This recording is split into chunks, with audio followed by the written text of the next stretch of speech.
Easy steno YouTube channel पर आप सभी का स्वागत है। डिक्टेशन 5 सेकंड बाद स्टार्ट होगी। Ready start.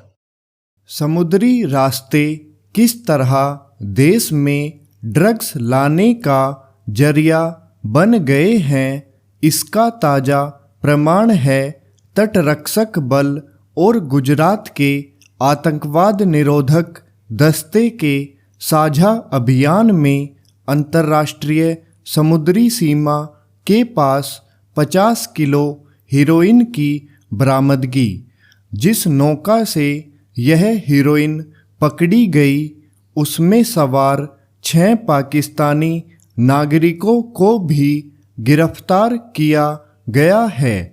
पिछले महीने भी गुजरात के समुद्री तट से एक पाकिस्तानी नौका से ड्रग्स बरामद की गई थी।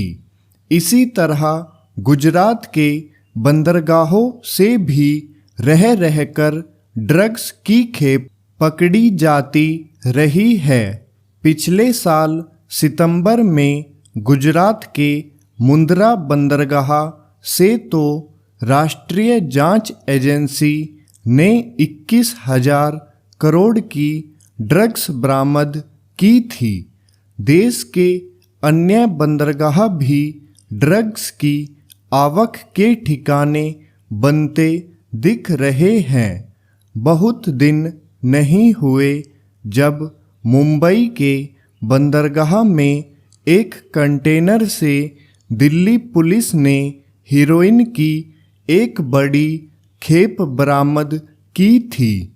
गत दिवस मुंबई में करोड़ों रुपए की जो ड्रग्स बरामद की गई है उसके बारे में यही अंदेशा है कि उसे समुद्री रास्ते से लाया गया होगा।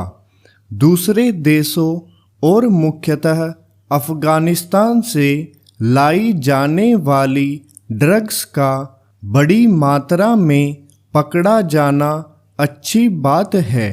इससे यह पता चलता है कि हमारी एजेंसियां सजग और सक्रिय है, लेकिन कहीं जितनी मात्रा में ड्रग्स पकड़े जा रहे हैं उससे कहीं अधिक मात्रा में देश में खप तो नहीं रहे। एक प्रश्न यह भी है कि भारत ड्रग्स तस्करों का आसान निशाना तो नहीं बन रहा है। इसकी आशंका इसलिए है क्योंकि हाल के समय में देश के विभिन्न शहरों में अच्छी खासी मात्रा में तरह तरह के मादक पदार्थ पकड़े गए हैं। इसका अर्थ है कि देश में ड्रग्स तस्करों का एक नेटवर्क बन गया है।